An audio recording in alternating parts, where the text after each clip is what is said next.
Uno de los temas más frecuentes hoy día, tanto en los medios de comunicación como en las conversaciones informales, es el de la inseguridad ciudadana.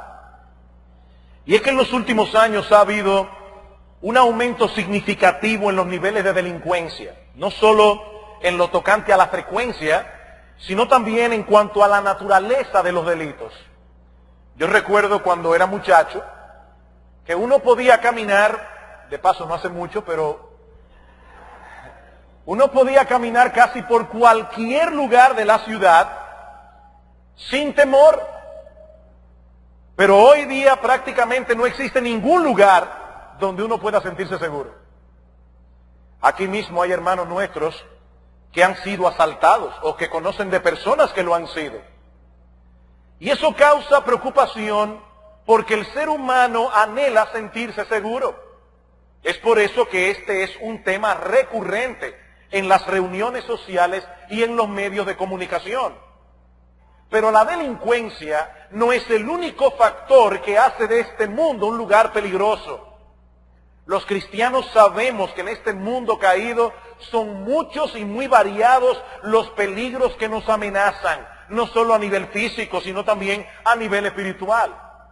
En el pasaje que nosotros estudiamos el domingo pasado, en nuestra serie de Primera de Pedro, consideramos esa exhortación que Pedro hace a sus lectores a ser sobrios y velar, a mantenerse en guardia y con una mente clara, porque vuestro adversario, el diablo, como un león rugiente anda alrededor buscando a quien devorar. Pablo dice en Efesios capítulo 6, versículo 12, que nuestra lucha no es contra sangre y carne. Sí, es preocupante que hayan tantos delincuentes sueltos en nuestras calles, pero los enemigos que no se ven son más perjudiciales que aquellos que se ven. Y cuando un creyente vive con esa conciencia de los peligros que amenazan seriamente su bienestar espiritual, puede llenarse de temor y de ansiedad. Nosotros conocemos nuestras propias debilidades y limitaciones.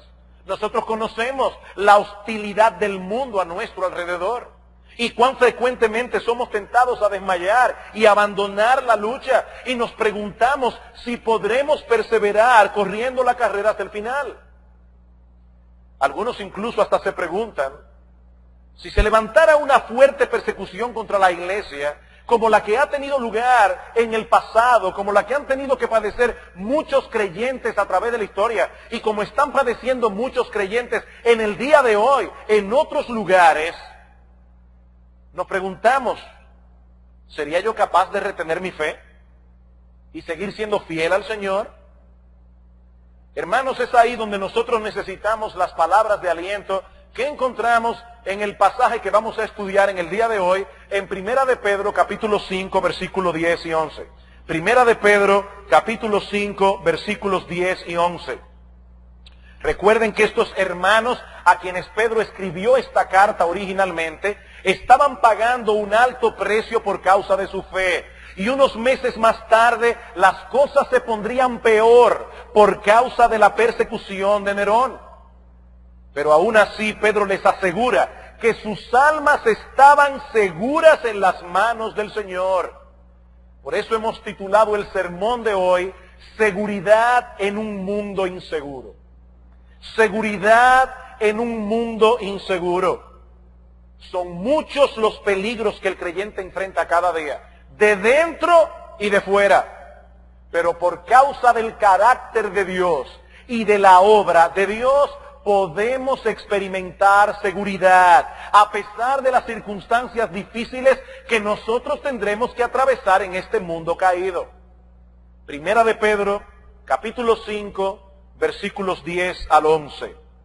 Mas el Dios de toda gracia, que nos llamó a su gloria eterna en Jesucristo, después que hayáis padecido un poco de tiempo, Él mismo os perfeccione, afirme, fortalezca y establezca. A Él sea la gloria y el imperio por los siglos de los siglos. Amén. Hay dos aspectos del ser de Dios que encontramos en este pasaje y que conforman la base de la seguridad del creyente. su carácter y su obra a nuestro favor. El carácter de Dios y la obra de Dios. He ahí, hermanos, donde se fundamenta nuestra seguridad. Veamos en primer lugar la seguridad del creyente por causa del carácter de Dios. Versículo 10. Mas el Dios de toda gracia, que os llamó a su gloria eterna en Jesucristo, Él mismo os perfeccione, afirme, fortalezca y establezca. ¿Cómo define Pablo aquí a Dios? El Dios de toda gracia. La gracia es un aspecto central en el Evangelio de Cristo. La vida cristiana comienza por gracia y continúa por gracia. Pablo dice en Efesios capítulo 2, versículos 8 al 9, que somos salvos por gracia, por medio de la fe. Pero es por medio de esa misma gracia que somos santificados, es por medio de esa misma gracia que somos fortalecidos, es por medio de esa misma gracia que somos capacitados para el servicio. Por eso es que Pablo dice en 1 Corintios capítulo 15, versículo 10, por la gracia de Dios yo soy lo que soy, y su gracia no ha sido en vano para conmigo. En otras palabras, su gracia no ha sido ineficaz o inactiva en mí. Dios obra en nosotros por gracia. Y debo recordar aquí que gracia es aquel favor que se otorga al que merece lo contrario. No se trata simplemente de un favor inmerecido, sino de una bendición que se otorga a aquel que merece ser condenado. Repito, gracia no es simple y llanamente un favor inmerecido. Es aquel favor, es aquella bendición que Dios otorga a aquel que merece ser castigado. Así que cuando Pedro dice en nuestro texto que nuestro Dios es el Dios de toda gracia, está enfatizando el hecho de que nuestro Dios suple abundantemente para los suyos un sinnúmero de beneficios que nosotros no merecemos y por medio de los cuales podemos permanecer en pie a pesar de los peligros espirituales que enfrentamos cada día. ¿Saben una cosa, hermanos? Una cosa en la que no pensamos a menudo. Cada día que un creyente persevera corriendo la carrera de la fe es una manifestación de la multiforme gracia de Dios actuando en ese creyente. El hecho de que todavía nosotros podamos seguir perseverando, eso es un monumento de la gracia de Dios. Constantemente los creyentes son asaltados por tentaciones, unas más severas que otras, por dudas, por pensamientos derrotistas. Yo no sé si vale la pena seguir adelante. ¿Quién sabe por cuánto tiempo más voy a poder soportar? Y a medida que pasan los años en el Evangelio, nos vamos percatando de peligros más sutiles que antes no veíamos. ¿Y saben qué, mis amados hermanos? A medida que pasan los años, la lucha se vuelve más intensa. Y si aún estamos en pie, no es porque poseamos ninguna fortaleza inherente en nosotros mismos, es única y exclusivamente por la gracia de Dios.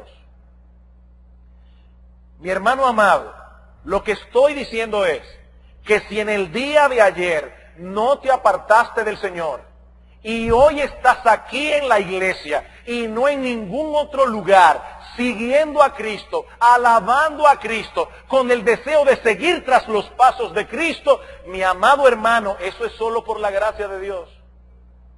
El que tú estés aquí sentado hoy con esa determinación, eso es un monumento de la gracia de Dios.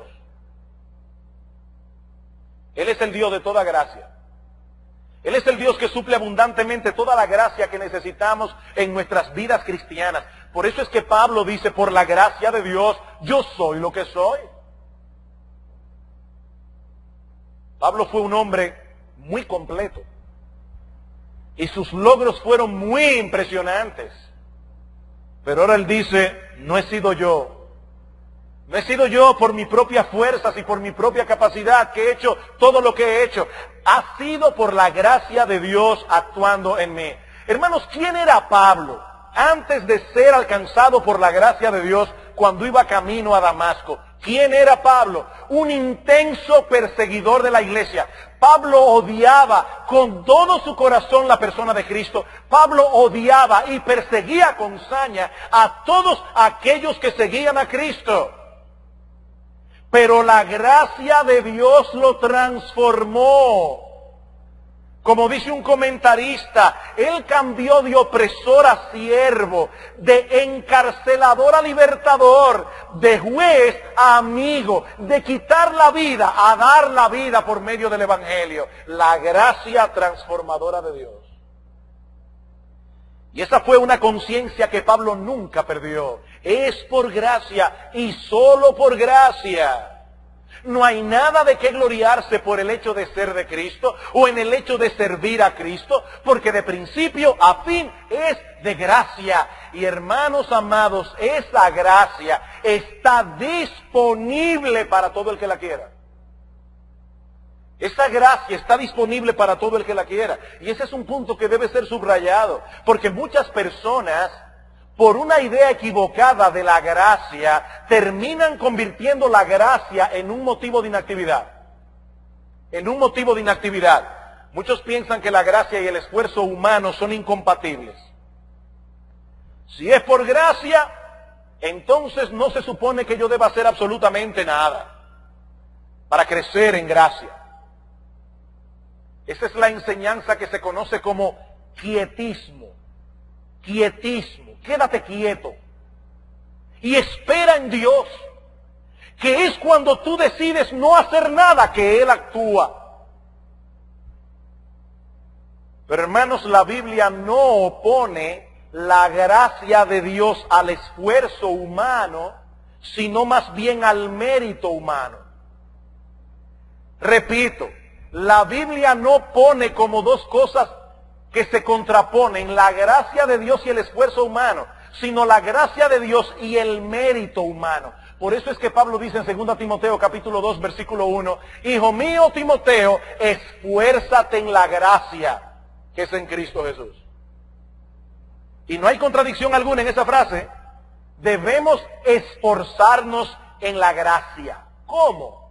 Bueno, entre otras cosas, haciendo un uso diligente y fiel de los medios de gracia que Dios ha diseñado para fortalecer nuestras almas. Pero el hacer uso de esos medios no nos hace merecedores del favor divino. Repito, el hacer uso de esos medios no nos hace merecedores de favor divino. En otras palabras, no es para comprar el favor de Dios que nosotros debemos leer la Biblia todos los días, orar sin cesar, venir a la iglesia todos los domingos. No, hermanos, no importa cuánto hagamos, nunca seremos merecedores del favor de Dios, nunca seremos merecedores de las bendiciones de Dios. Pero, así como Dios ha diseñado ciertos medios para mantener la salud del cuerpo, así también ha diseñado ciertos medios para mantener la salud de nuestras almas. Nadie come saludable para merecer seguir viviendo o para merecer una mejor calidad de vida. No, esto no es un asunto de mérito, sino de sensatez. El que come saludable lo hace simplemente porque está reconociendo que en la generalidad de los casos el cuerpo humano funciona mejor bajo ciertas condiciones. Pues lo mismo ocurre con aquel que cuida de su vida espiritual. Él está proveyendo a su alma aquellas condiciones favorables que son indispensables para que su alma se fortalezca, para que él pueda crecer espiritualmente. Pero ¿saben qué?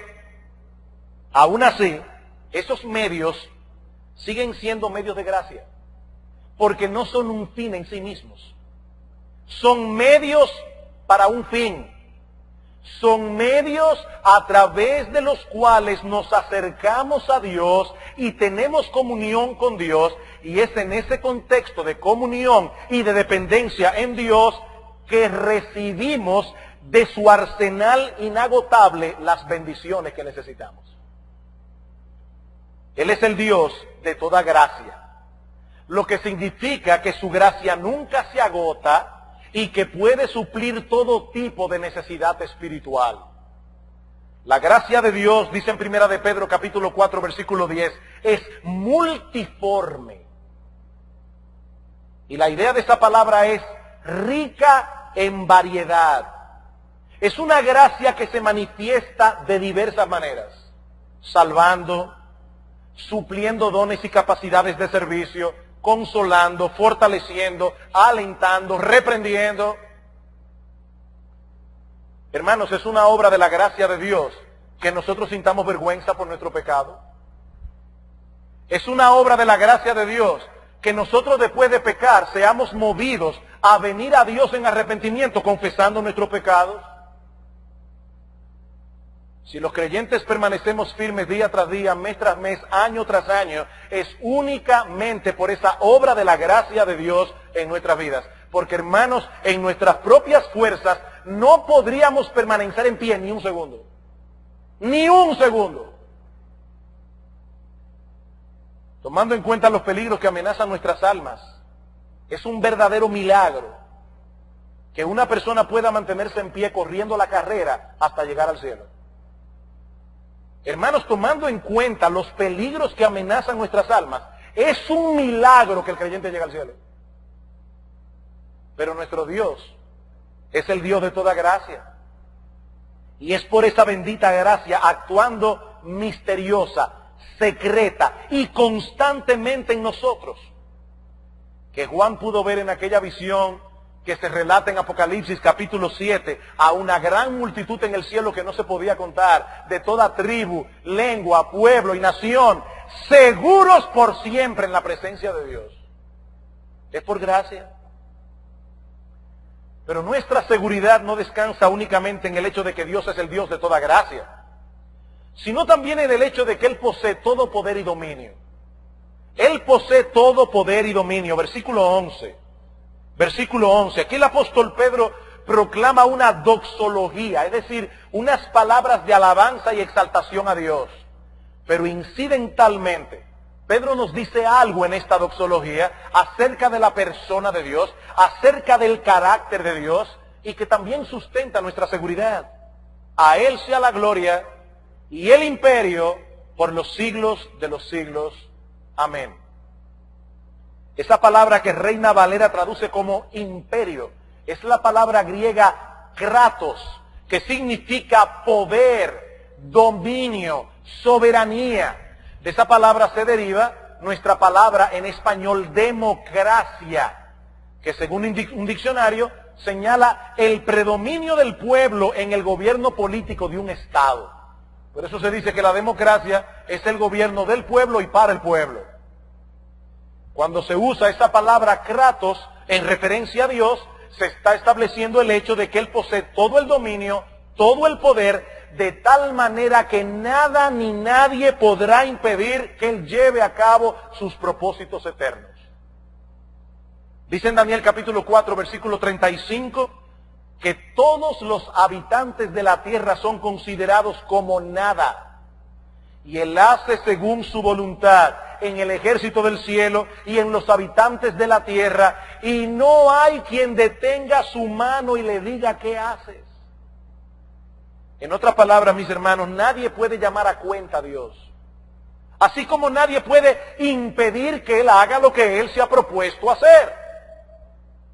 Es a Él y solo a Él que le pertenece la gloria, el dominio, el poder, el imperio por los siglos de los siglos. ¿Y qué es lo que ese Dios soberano y todopoderoso se ha propuesto hacer con sus hijos?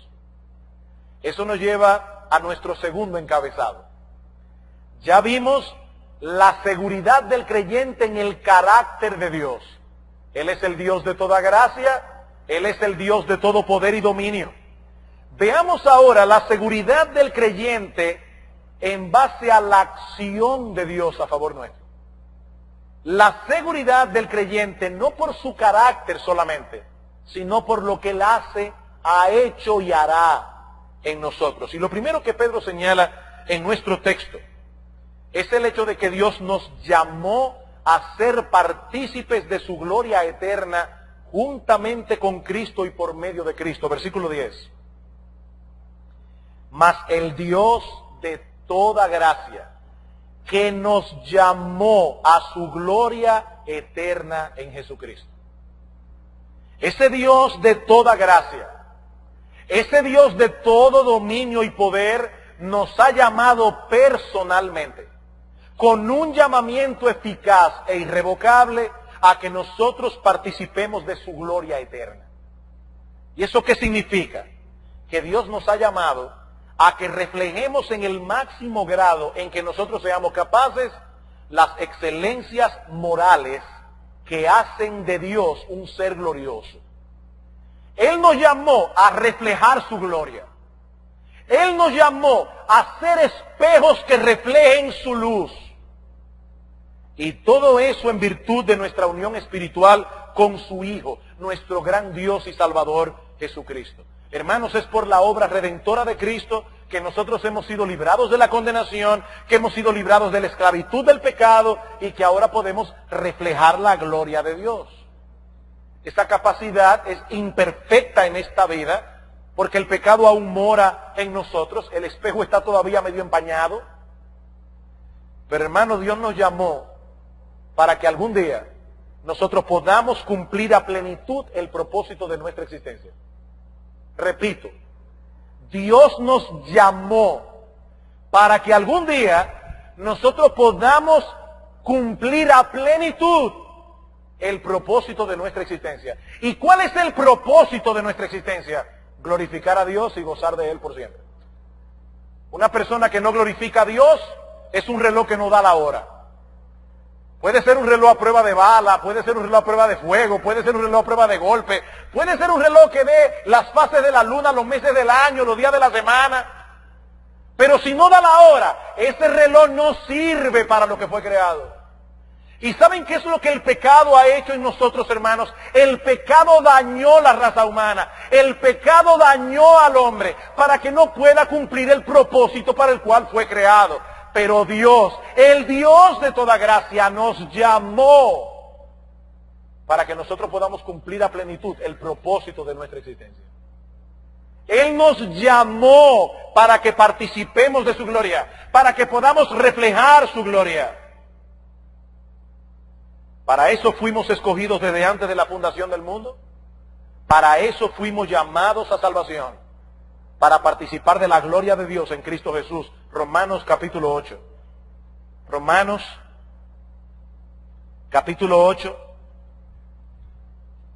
versículo 29, 28 y 29.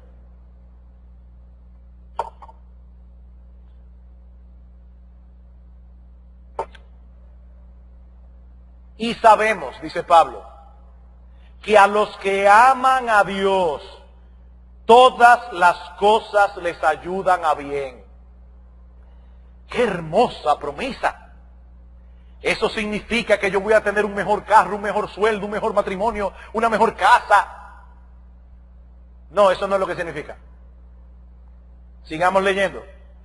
Y sabemos que a los que aman a Dios, todas las cosas les ayudan a bien. Esto es, a los que conforme a su propósito son llamados.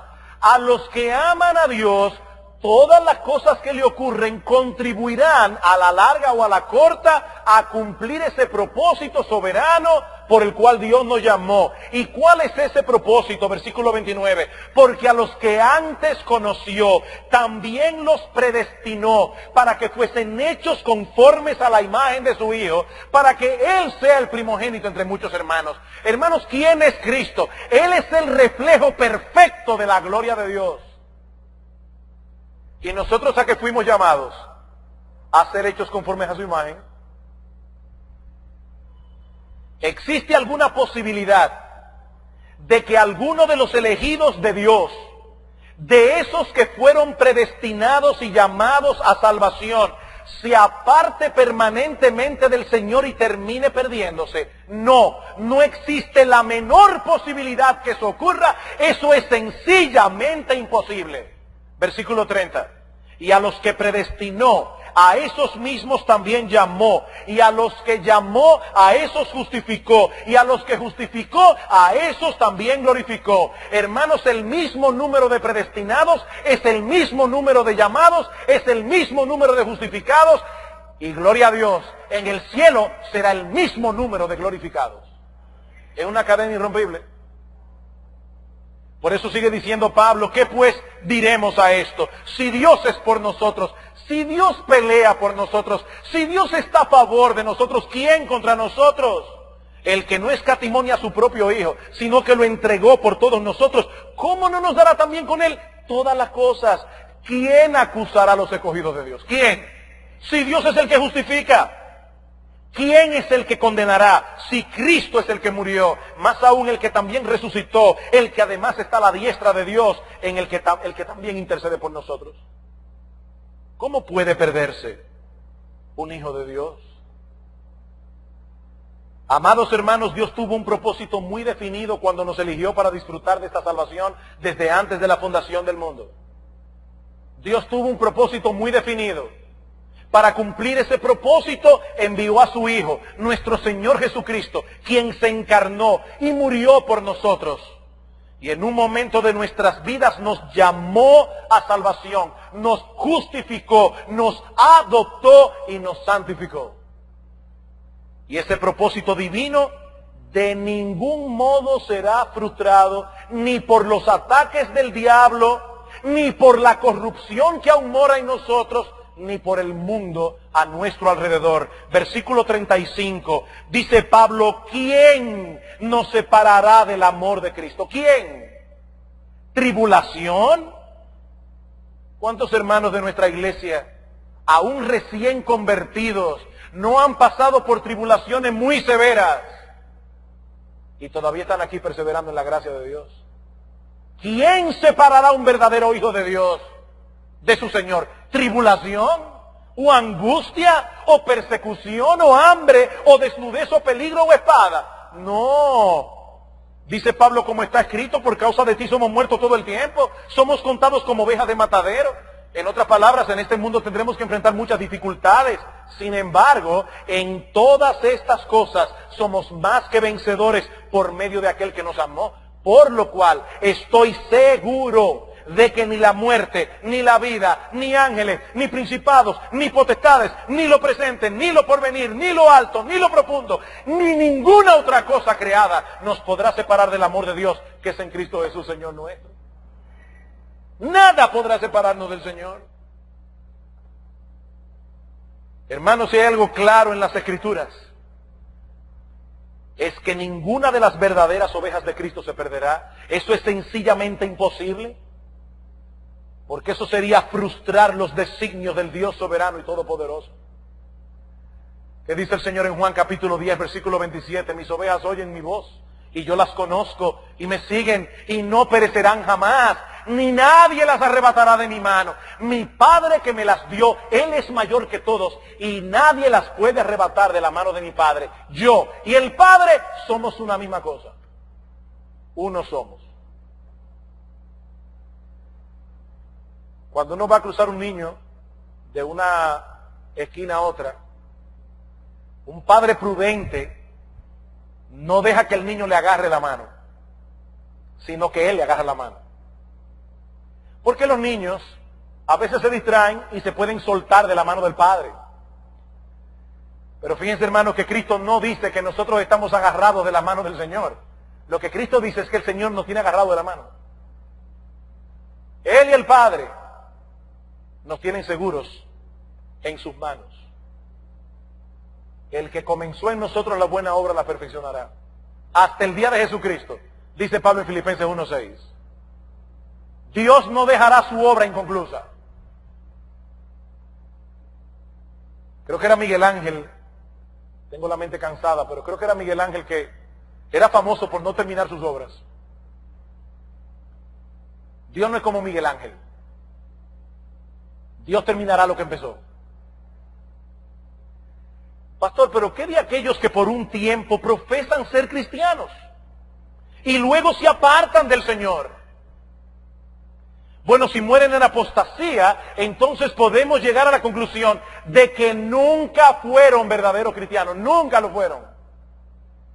Aun cuando parecían ser cristianos, nunca lo fueron. Y eso es algo también que está claro en la Escritura. Dice el Señor en Mateo 7:21, no todo el que me dice Señor, Señor, entrará en el reino de los cielos, sino el que hace la voluntad de mi Padre que está en los cielos. Muchos me dirán en aquel día, Señor, Señor, pero en tu nombre no hicimos milagro, en tu nombre no echamos fuera demonios, en tu nombre no profetizamos, y entonces les declararé, escuchen bien, nunca os conocí, apartaos de mí, hacedores de maldad. Cristo no dice, bueno, yo los conocí, éramos amigos un tiempo, pero después yo dejé de conocerlos. Nunca os conocí. Ustedes nunca fueron míos. Primera de Juan, capítulo 2, versículo 19, salieron de nosotros porque no eran de nosotros.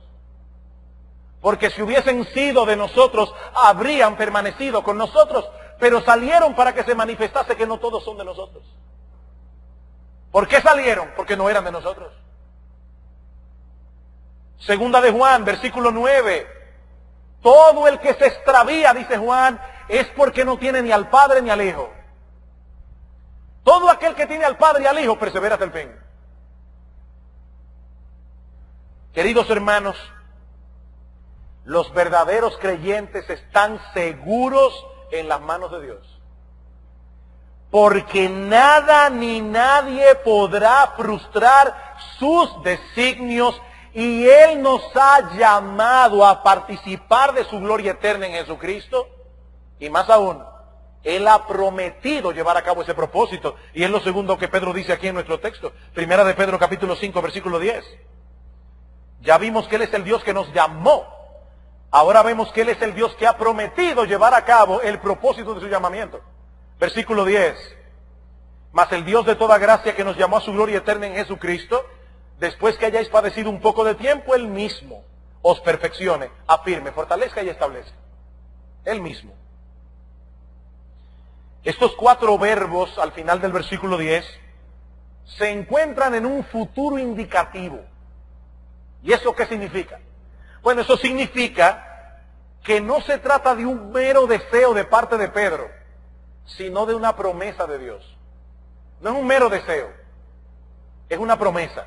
Por eso es que la Biblia de las Américas, los que tienen la versión de las Américas, se van a dar cuenta que el texto dice, Él mismo os perfeccionará, confirmará, fortalecerá y establecerá. Es una promesa. Estos 4 verbos son muy similares entre sí, pero cada uno contiene un énfasis distinto. En primer lugar, Dios promete perfeccionarnos. Y esa palabra significa completar, arreglar, equipar, remendar. Da la idea de reparar lo que está dañado y de suplir lo que hace falta. Reparar lo que está dañado y suplir lo que hace falta. Es un recordatorio de que Dios está trabajando con nuestros defectos y debilidades, a la vez que Él está equipando nuestras vidas para vivir la vida cristiana y para servir al Señor Jesucristo. Y hermanos, aunque en ocasiones salimos maltrechos de algunos combates, la gracia de Dios nos remendará. Dios es el Dios de los remiendos. Él vive remendando nuestras vidas. Porque lo cierto es, hermanos, que en lo que atravesamos por este mundo, son muchos los balazos, son muchas las dificultades y la red se rompe en algún punto. ¿Y saben qué hace Dios? La remienda otra vez. La remienda otra vez, la repara. Hermanos, Dios seguirá tratando con nosotros si somos sus hijos. Por eso es que una versión de las Escrituras, y me fascina esta traducción, lo traduce de esta manera: Dios se encargará de que todo esté nuevamente bien. Dios se encargará de que todo esté nuevamente bien. En segundo lugar, Él promete confirmarnos. Y esta palabra significa mantenernos firmes, afianzados. Era una palabra que se usaba en los días de Pedro para denotar denotar la acción de proveer estabilidad a través de un soporte. Como decíamos al principio, muchas veces los creyentes sentimos el temor de caer y de ser una deshonra para el nombre del Señor y para el Evangelio. Pero Dios promete darnos estabilidad. La estabilidad que necesitamos para permanecer fieles hasta el fin. Y puede ser, mis amados hermanos, y yo estoy seguro que la mayoría, si no todos los creyentes aquí, han pasado por esa experiencia. Puede ser que en algún momento nos tambaleemos, como Pedro se tambaleó la noche antes de la crucifixión. Pero ¿saben qué, mis amados hermanos? Lo que Dios está prometiendo aquí a sus hijos es que la gracia de Dios vencerá a final de cuentas. Pedro, Satanás nos los ha pedido para zarandearlos como a trigo, pero yo he rogado por ti para que tu fe no falte. Por eso, una vez vuelto, Pedro, confirma a tus hermanos: tú vas a ser zarandeado, Pedro, y me vas a negar 3 veces. Pero la gracia de Dios triunfará. La gracia de Dios triunfará. Esa promesa es similar a la que encontramos en 2 Tesalónica capítulo 3, versículo 3. Pero fiel es el Señor que os afirmará. La misma palabra de 1 de Pedro 5:10. Que os afirmará y guardará del mal. En tercer lugar, Dios promete fortalecernos, perfeccionarnos, afianzarnos, fortalecernos. Y la idea de esta palabra es darnos la capacidad que necesitamos para poder llevar a cabo lo que se demanda de nosotros. En otras palabras, la gracia de Dios no solamente nos capacita para que permanezcamos firmes, sino también para que avancemos. No se trata simplemente de quedarse ya agachapado y no moverse del fundamento del Evangelio. No, hermanos, es que la gracia de Dios capacita a los creyentes para avanzar. Por eso es que el Señor Jesucristo le dijo a sus discípulos: no se preocupen, las puertas del Hades no prevalecerán contra la iglesia. Lo he dicho muchas veces, lo vuelvo a repetir. La idea de este texto no es la de un grupito de creyentes defendiéndose de los ataques del diablo. No, no, no, mis hermanos. Cristo no dice allí que las puertas de la iglesia no van a prevalecer contra el Hades. Lo que dice es que las puertas del Hades no van a prevalecer contra la iglesia. Por más que el diablo trate de cuidar su ciudadela, el Evangelio de Jesucristo seguirá avanzando, el Evangelio de Jesucristo seguirá salvando almas y la iglesia seguirá su marcha al cielo. Y finalmente, Dios promete establecernos, es decir, impedir que los ataques del maligno nos desarraiguen por completo del fundamento en el cual estamos anclados, el Evangelio de la gloria de Dios en la paz de Jesucristo. Ahora, noten algo importante. Lo que Dios promete aquí no es que sus hijos serán librados de dificultades. Esa no es la promesa. Lo que Dios promete aquí es que Él hará una obra en nosotros a pesar de las dificultades y aún usando esas mismas dificultades para nuestro beneficio. ¿Qué dice el texto? Mas el Dios de toda gracia, que nos llamó a su gloria eterna en Jesucristo, después que hayáis padecido un tiempo, Él mismo os perfeccione, afirme, fortalezca y establezca. En otras palabras, las aflicciones que vienen a la vida del creyente no lo llevan a apartarse del Señor, sino más bien a perseverar a su lado. Ustedes han visto un perro jugando con su hueso, hasta que usted intenta quitárselo. ¿Qué hace el perro? Se aferra al hueso con más fuerza.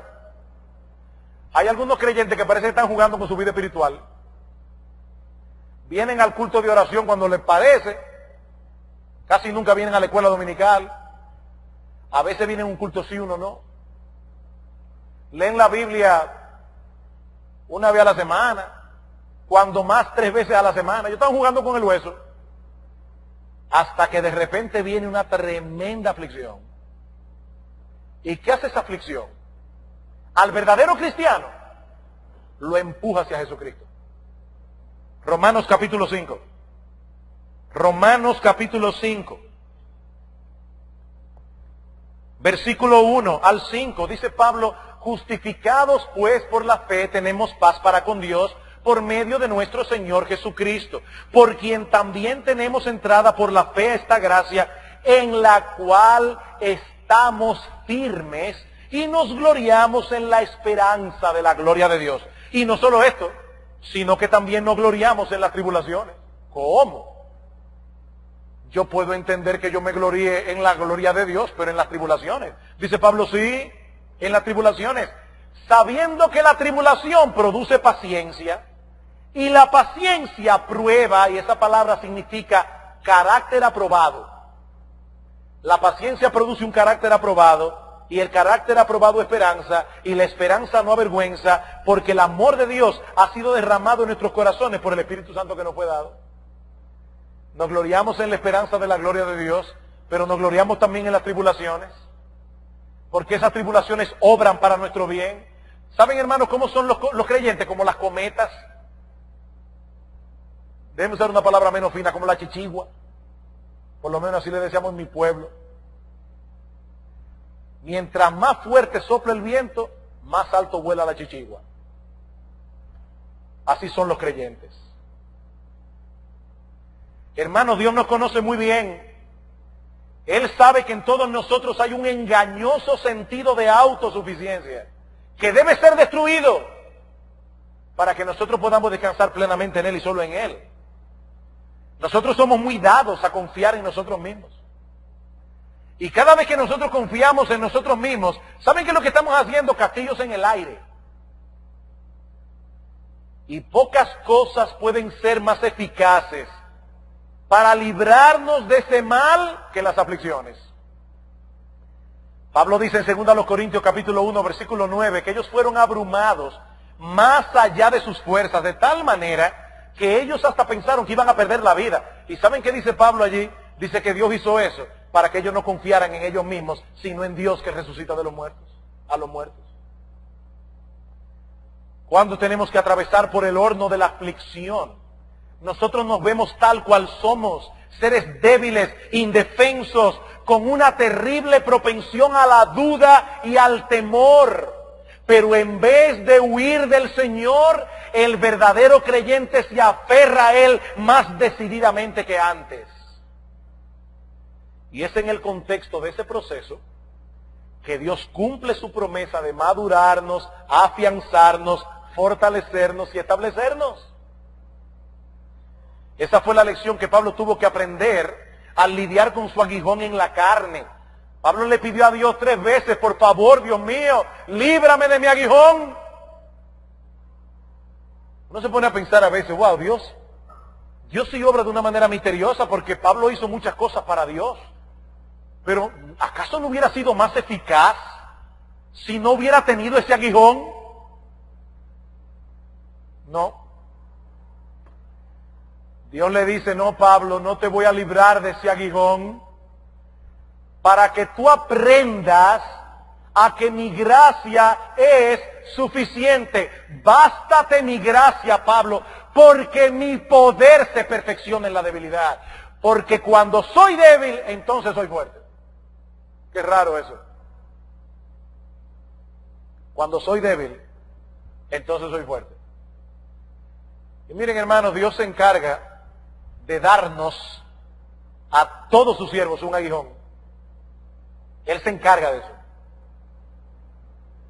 Como dice Pablo mismo, un mensajero de Satanás que nos abofetee.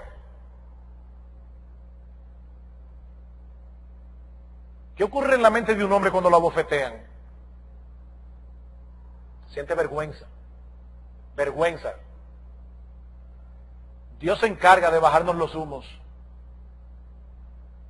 y avergonzarnos para que nosotros aprendamos a confiar solamente en Él.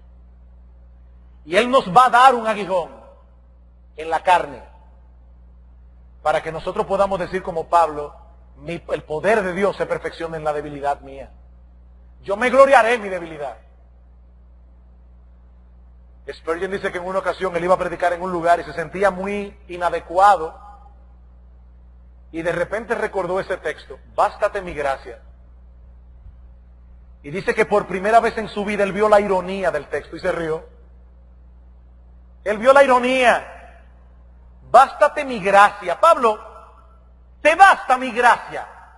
Porque yo soy el Dios todopoderoso, yo soy el Dios todo suficiente, yo soy el Dios de toda gracia, te basta mi gracia. Eso es como decirle a un pececito, te basta el agua del océano, o tú quieres más. Bástate mi gracia. El Señor dice en Lucas capítulo 8, versículo 13, que hay personas que profesan ser cristianas por un tiempo, pero cuando vienen las pruebas se apartan. En el caso del verdadero creyente, las mismas pruebas que alejan al apóstata son las que nos afianzan más en el cimiento de nuestra fe. Las mismas pruebas. Pero noten una cosa más, en esa pequeña frase en medio del versículo 10, Pedro dice que tendremos que padecer, pero solo por un poco de tiempo. Solo por un poco de tiempo. Queridos hermanos, las pruebas que vienen a nuestras vidas son comparativamente moderadas en grados y en duración cuando las comparamos con esa gloria que en nosotros será manifestada. Cuando la comparamos con esa gloria a la cual fuimos llamados en Cristo Jesús. Vean el contraste. El Dios de toda gracia que nos llamó a su gloria eterna, después que haya padecido un poco de tiempo. La gloria es eterna. El padecimiento por un poco de tiempo. Como dice Pablo en Romanos capítulo 8, versículo 18, que las aflicciones del tiempo presente no son comparables con la gloria que en nosotros ha de manifestarse. Hermanos, Dios nos llamó a su gloria eterna en Jesucristo y Él cumplirá su promesa después que haya padecido un poco de tiempo. ¿Es acaso esa promesa un incentivo para descuidar nuestra vida espiritual? De ninguna manera. No olviden la advertencia que estudiamos el domingo pasado. Satanás anda como león rugiente buscando a quien devorar. Hermanos, la fe verdadera es una fe perseverante. La Biblia dice en Daniel capítulo 11, versículo 32, el pueblo que conoce a su Dios se esforzará y actuará. Escuchen una cosa, y ya estoy terminando, pero no quiero que esto se pierda. Las promesas de Dios no fueron dadas para alentar al que todavía es amigo del pecado y anhela seguir viviendo en él. Las promesas de Dios no son para esas personas, sino para alentar a aquellos que están en pie de guerra en pos de la santidad, aunque se sienten tan débiles y tan inadecuados que muchas veces se preguntan si podrán resistir hasta el fin. Para eso es esa hermosa promesa que aparece en 1 de Pedro capítulo 5 versículo 10. El Dios de toda gracia que os llamó a su gloria eterna en Jesucristo, después que hayáis padecido un poco de tiempo, Él mismo os perfeccionará, Él mismo os establecerá, Él mismo os afirmará, Él mismo os fortalecerá. Y en cuanto a ti, mi amigo, que estás aquí sin Cristo, escucha una vez más cómo Dios se presenta a sí mismo en este pasaje. Él es el Dios de toda gracia. En otras palabras, Él es el Dios que se deleita en otorgar favores y misericordias a hombres y mujeres que no lo merecen, a hombres y mujeres que merecen su condenación. Y para hacer eso posible, ese Dios de toda gracia envió a su Hijo al mundo para que asumiera en una cruz el castigo de aquellos a quienes Él vino a salvar. Y ahora ese Dios de toda gracia, mi amigo, Él ofrece indistintamente a todos el don de su gracia por medio de la fe.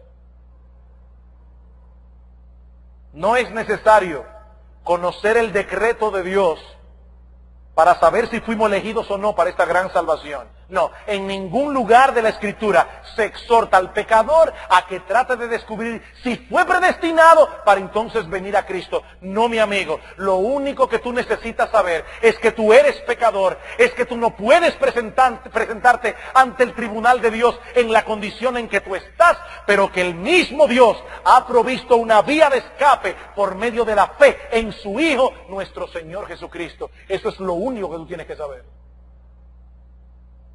Y todo aquel que viene a Él, arrepentido de sus pecados y confiando únicamente en Cristo y en su obra redentora, será ampliamente recibido y perdonado. Mi amigo, el don de la vida eterna está disponible para ti hoy, únicamente por gracia, por medio de la fe. No rechaces esta invitación del Dios de toda gracia, para que no tengas luego que enfrentarlo como juez, cuando ya no tengas oportunidad de recibir su misericordia. El día es hoy y el momento es ahora. Mañana puede ser lo suficientemente tarde, mi amigo, como para que lo lamentes por el resto de tu existencia, por los siglos de los siglos. Alabado sea tu nombre, bendito Rey y Salvador nuestro. Alabado sea tu nombre, oh Dios y Señor nuestro. Gracias te damos por esta gran salvación a la cual tú nos has llamado con un llamamiento eficaz y todopoderoso, con un llamamiento irrevocable, que nos asegura que algún día nosotros estaremos en gloria, sin pecado, alabando y glorificándote a ti, que vives por los siglos de los siglos. Señor, es nuestra petición que pecadores perdidos, muertos en sus delitos y pecados, sean llamados eficazmente en esta mañana a disfrutar de esta misma salvación, para la gloria de Cristo, nuestro Redentor, en cuyo nombre pedimos estas cosas. Amén.